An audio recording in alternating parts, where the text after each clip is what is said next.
Nick Emmanwori, the second round pick for the Seahawks as they traded up to get him, the secondary now becomes a whole lot scarier. Let's talk football.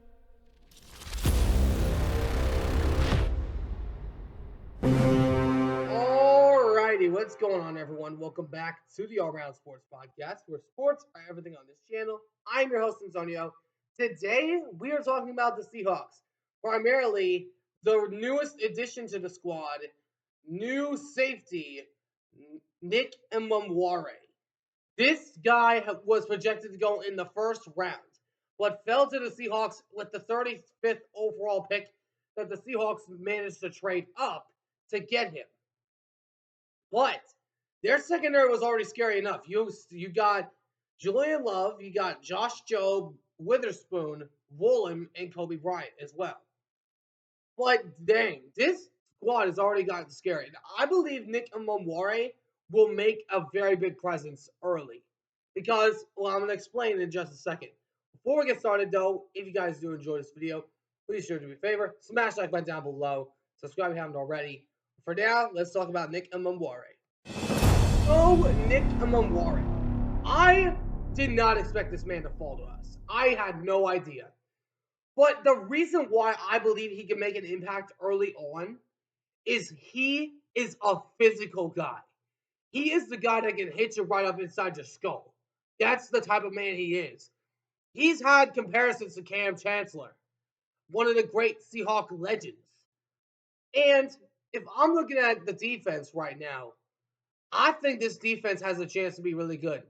They finished inside the top 15 in almost every category last year. I went over that in the past video. But when I look at this defense, I'm looking at the depth that they got.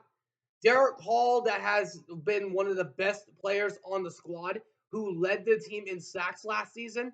Foye Mafe, who has been a stud. Jared Ivey, who came to us in the undrafted free agency.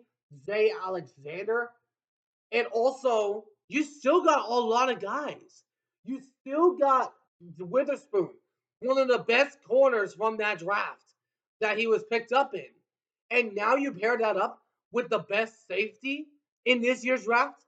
Now I know that Nick Emmanwori is an amazing safety. He is absolutely amazing.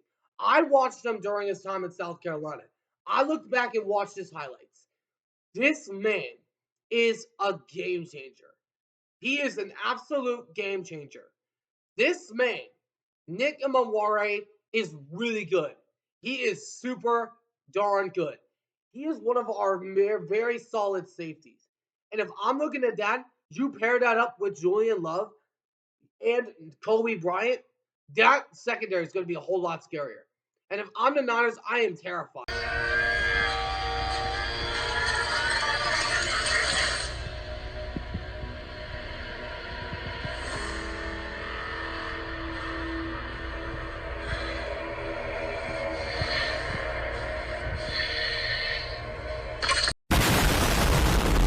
Because this team has the chance to be one of the most scariest defenses in the league next year. Now, the offense, still yet to be seen. But we look at Leonard Williams, the year he had coming into the last little bit of the season, he was outstanding. He was in the front, one of the contending spots for Defensive Player of the Year for the last stretch of the season. He was in that conversation. And Leonard Williams, that pick six he had against Rodgers, against the Jets, was amazing. And he has been outstanding since arriving to Seattle from that trade that won with the New York Giants. And then you also bring in Ernest Jones last season that changes up that defense, and you re-sign him, which I believe needed to happen. But I'm looking at this defense. Do you know what word comes to mind?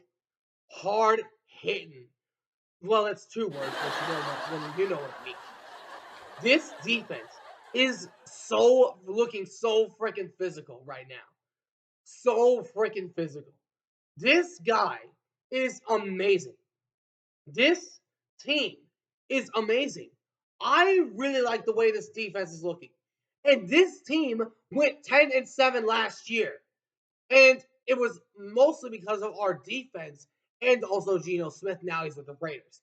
When I look at the Seahawks, I'm looking at the defense and saying this team has a chance, this defense has a chance to be in the top 10 area because they have potential. Now, do they still need some guys that can replace guys that are more injured all the time? Absolutely. But when I look at this defense, they are living right now.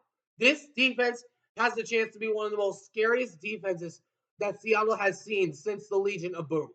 And I'm not calling them the Legion of Boom. I'm not doing that. I'm not calling them Legion of Boom 2.0. I got a different name for them. The Legion of Doom. Because this defense is so amazing. They have potential to get to the playoffs. And not only that, the 49ers are vulnerable. You look at the Niners, they are vulnerable. I'm flying! Yes! Wait! I'm gonna hit the ground, aren't I? You got the Cardinals that still yet to be seen. It's still yet, we don't know if they're going to be the team that is a playoff contender, that shows they're a playoff contender, or if they're a team that's going to crumble like a bag of chips.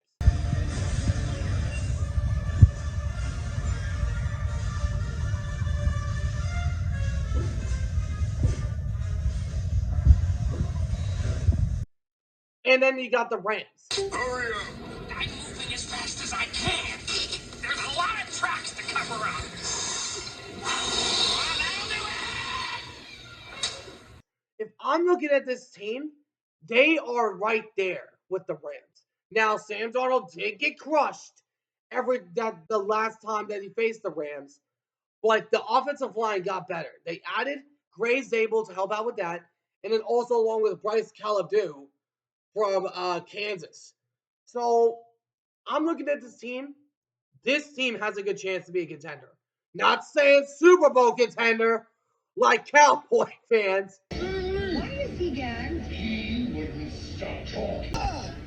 The Dallas Cowboys are going to the Super Bowl. Or not a fans. I'm not saying Super Bowl contender. I am saying playoff contender because I love what we did in the draft. I really do. You add Cooper Kupp, JSN, you bring in Troy Horton, Ricky White, you bring in MVS, and Jake Bobo. This man has been outstanding. This man was the same guy that caught two toe tappers, one against Carolina 2 years ago and one against Arizona 2 years ago. And you still got Kenneth Walker III and Zach Charbonnet. And then you got Damian Martinez. Now, I do believe if K9 gets hurt, Damian Martinez and Charbonnet will be the two main running backs. And then you add Jalen Milroe to the quarterback room. I mean, from what I've been hearing, it sounds like to me that they're trying to do something with like what the Saints are doing with Taysom Hill. It's kind of sounding like that. Now, if we do see that, that would be amazing. If we get that type of tight end quarterback combination, that would be incredible to see. That would be amazing. I would personally love to see that. But you also look at that offensive side of the ball. You got AJ Barner, who was a stud last year on the rookie tight ends. Now you bring in Elijah Arroyo, and you bring in Noah Fant. And your two fullbacks are Brady Russell and Robbie Quartz from Alabama. I'm looking at the offensive line. They are going to do a good job protecting Sam Darnold. And if Sam Darnold fails, put in Drew Lock. I wouldn't mind that at all because he was the man that beat Philadelphia 2 years ago. But I believe that this defense has a chance to be inside the top 10. Nick Emmanwori is going to be an impact day one. He is going to be an impact player. Now, we don't know who the Seahawks are going to go against week one. And I'm going to go over my reaction once the schedule officially comes out. But dang, I am so excited for next season. Seattle's got a lot of stuff to be excited about. I am super ecstatic for what the Seahawks are going to do. And maybe, just maybe, they can make the playoffs this year. But let me know in the comments what you guys think. Do you guys think Nick Emmanwori is going to change the defense right away? Do you think he's going to make an impact early on? Let me know in the comments what you guys think down below. But anyways, I hope you guys enjoyed. If you did, please make sure to do me a favor. Smash that like button down below. Subscribe if you haven't already. Until next time, I will see you all in the next one. Ciao for now.